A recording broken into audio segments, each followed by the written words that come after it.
Hello, my name is Galit Shmueli, and I'm in Taiwan right now. I'm sorry I can't join you in Auckland, but I'd like to contribute to the discussion about data science, and in particular, whether it's old wine in new bottles or not. That's what we call in Asia, same, but different. I believe the answer depends on who you ask. When you ask statisticians, many will tell you that data science is in fact statistics. And you'll see that some statistics departments have even changed their name to data science departments. Same if you ask operations research folks, they'll tell you data science is OR. And even some computer science departments or people will tell you the same. So what is different? Well, the fact is that data science is much more interdisciplinary and doesn't live within one discipline. Data science is directly linked to industry, to applying solutions, to technology. Data science is new because organizations, companies, governments, startups are now using analytics in ways that they haven't used them before.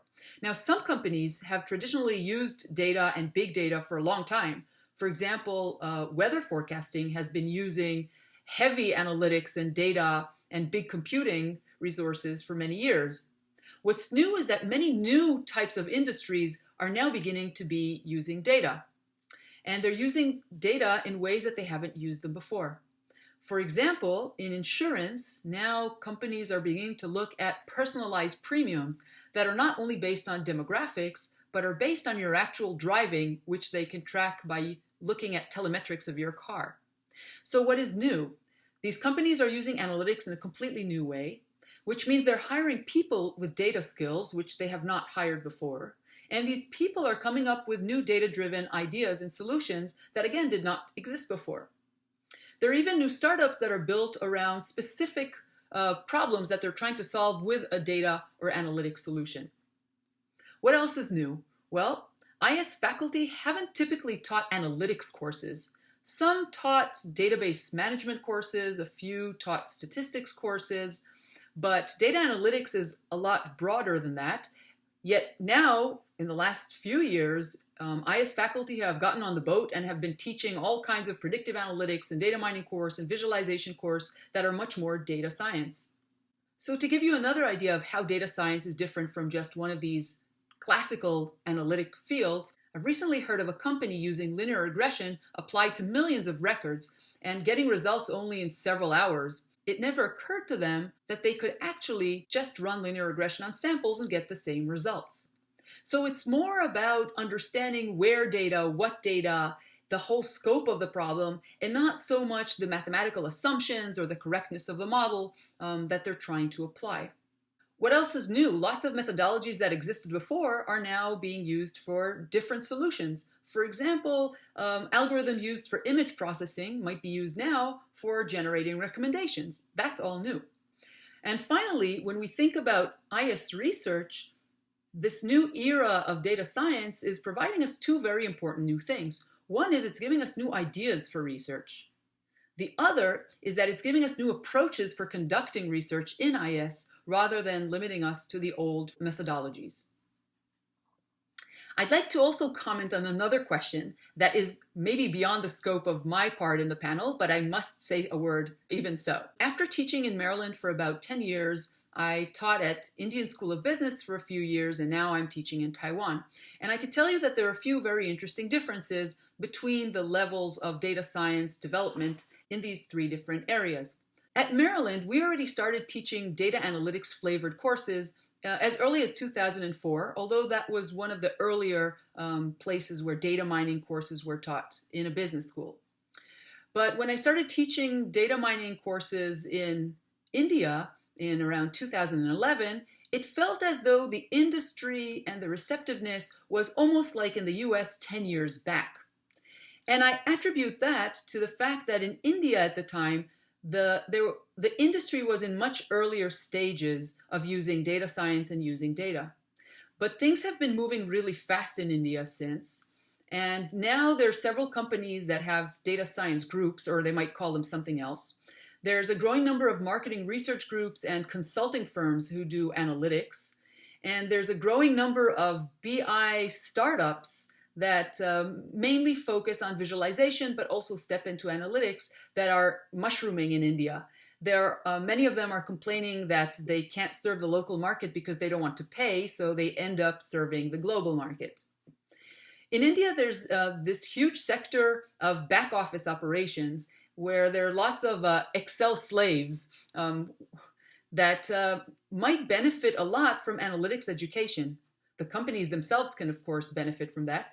But that is quite challenging to change the mentality because there's usually high turnover in those jobs. And the types of backgrounds of those people sometimes are insufficient to jump right into data analytics. Yet there's a huge potential in education right there.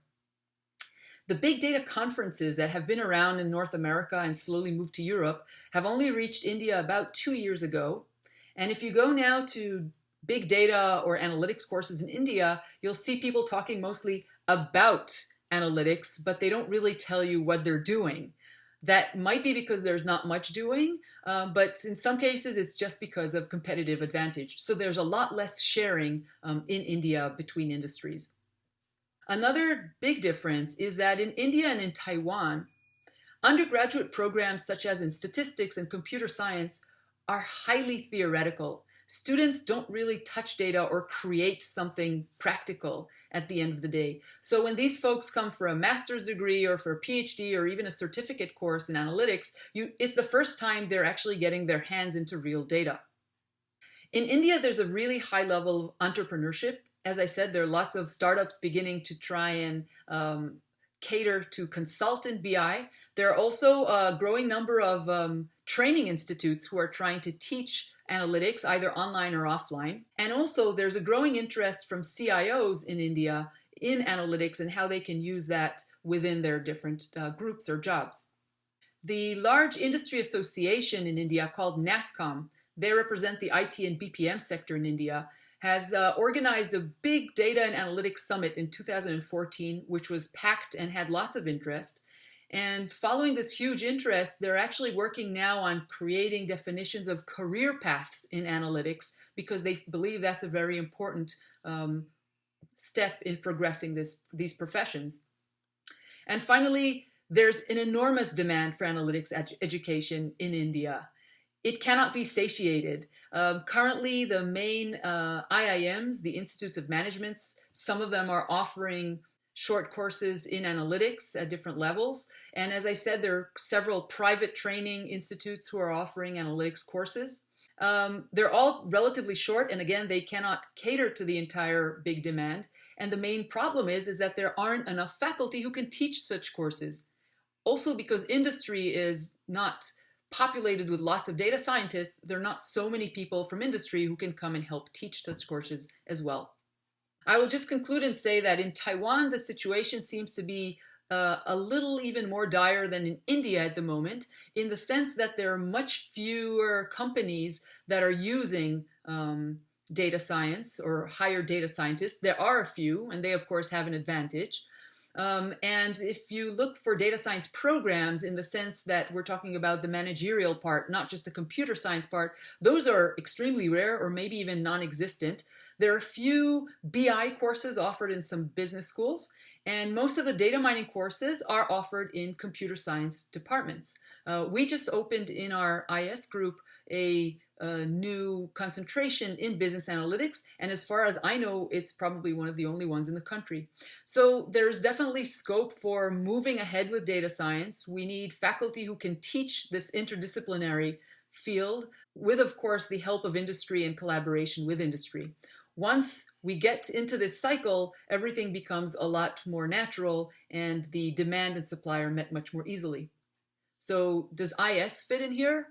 Yes, of course. IS is interdisciplinary. IS faculty come from lots of different backgrounds, and they're really adaptive to change. Since technology changes so quickly and IS courses need updating so frequently, it is definitely the right place to also start hosting and learning and teaching analytics courses. Thank you.